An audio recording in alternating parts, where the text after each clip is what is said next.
दोस्तों, आप अपनी आंखें बंद करके इमेजिन करो कि आप किसी हादसे का शिकार हो चुके हैं और दुनिया के सबसे बड़े रेगिस्तान यानी कि ऑस्ट्रेलियन रेगिस्तानों के बीच फंस चुके हैं।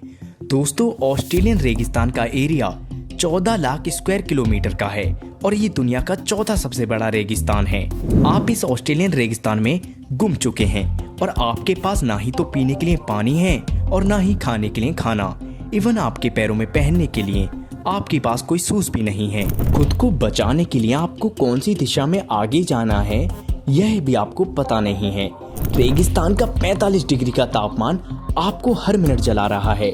दोस्तों, अब आप अपनी आंखें खोलो और भगवान का शुक्र मनाओ कि आपकी जिंदगी में आज तक ऐसा कोई हादसा नहीं हुआ है।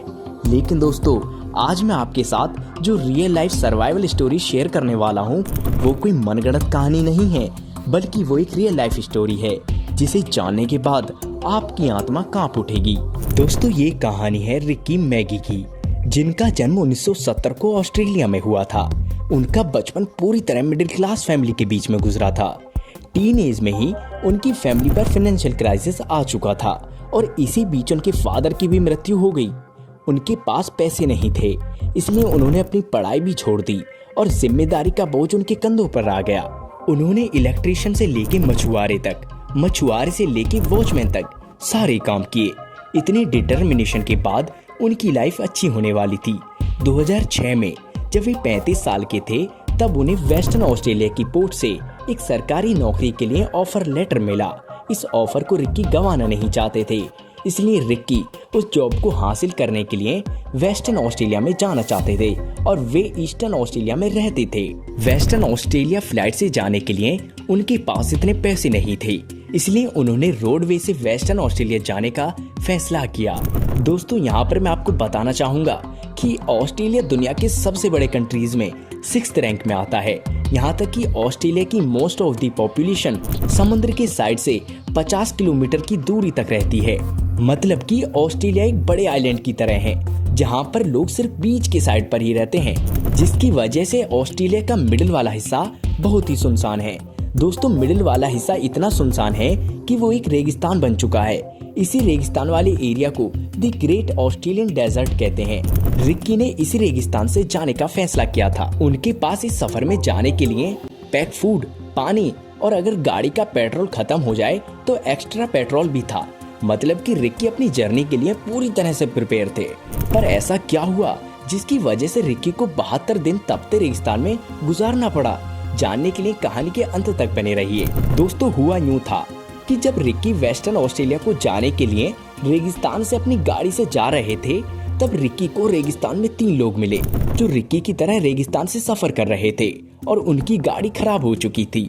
इसलिए रिक्की ने इंसानियत दिखाकर उनको लिफ्ट ऑफर किया, लेकिन उन 3 लोगों ने रिक्की को किसी तरह से ड्रग्स देकर बेहोश कर दिया और जब उनको होश आया तब उन्होंने अपने चारों ओर देखा तो उनको चारों ओर सिर्फ रेगिस्तान के ढेरी दिख रहे थे और पानी का कोई नामो निशान तक नहीं था।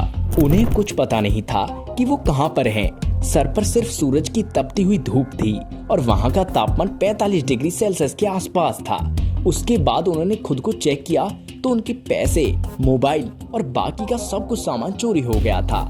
उन लोगों ने रिक्की के पैर के शूज तक चुरा लिए थे और रेगिस्तान में रिक्की को एक जिंदा लाश बनने के लिए छोड़ दिया था। दोस्तों, उन्हें उस रेगिस्तान में ना कोई इंसान दिख रहा था और ना ही कोई रोड दिख रहा था। उनके पास सिर्फ 2 चॉइस थी, वे किसी दिशा में चलते जाएं और जीने की कोशिश करते रहें या वहीं पड़े रहकर अपनी मौत का इंतजार करते रहें। लेकिन दोस्तों, रिक्की ने पहले वाले ऑप्शन को चूज किया। वे जिंदा रहने के लिए हर हालात का सामना करने के लिए तैयार हुए और वे एक ही डायरेक्शन में चलने लगे। घंटों तक उसी डायरेक्शन में चलते रहे, लेकिन कुछ ही देर बाद उनकी भूख और प्यास से हालत खराब होने लगी।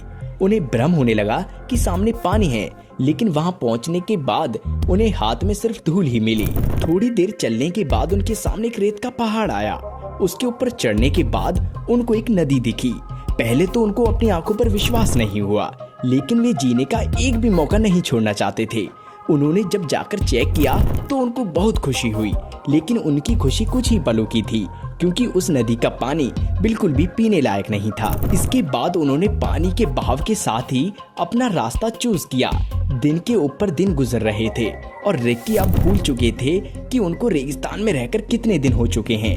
दोस्तों, उस रेगिस्तान में रहना जैसे कि जिंदगी जीते हुए मौत के साथ सफर करना था, क्योंकि दिन में ऑस्ट्रेलियन रेगिस्तान का तापमान 45 डिग्री सेल्सियस के ऊपर चला जाता है और रात में वही तापमान 10 डिग्री सेल्सियस तक नीचे चला जाता है। इन एक्सट्रीम तापमान की वजह से बीमारियों के चांसेस बहुत ही ज्यादा बढ़ जाते हैं।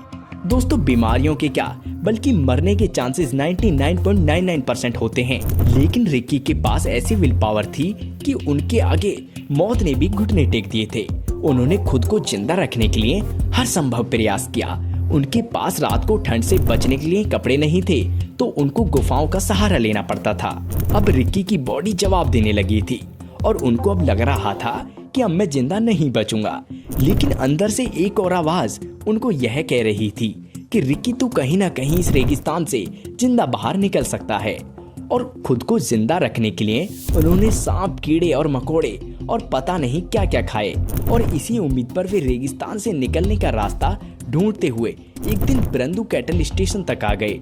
मार्क किलफर्ड उस स्टेशन के मैनेजर थे और जब रिक्की ने उनसे पूछा कि आज तारीख कौन सी है, तो रिक्की को बहुत ही बड़ा झटका लगा, क्योंकि रिक्की को यह पता चला कि उन्होंने 2 महीने और 12 दिन एक वीरान रेगिस्तान में अकेले गुजारे थे। अपनी रोड ट्रिप पर निकलने से पहले उनका वजन 106 किलोग्राम था और 72 दिनों के बाद उनका वजन सिर्फ 48 किलोग्राम बचा हुआ था। दोस्तों, अगर आपके साथ लाइफ में कभी भी बुरा हो तो इस कहानी को हमेशा याद रखना, तब आपको रियलाइज होगा कि आपकी सिचुएशन रिक्की जी की सिचुएशन से कितनी ज्यादा बेटर है। दोस्तों, आपको यह कहानी कैसी लगी नीचे कमेंट बॉक्स में कमेंट करके हमें जरूर बताएं और उसके साथ ही अगर आपको यह कहानी पसंद आई होगी तो अपने दोस्तों के साथ भी जरूर शेयर करें। धन्यवाद।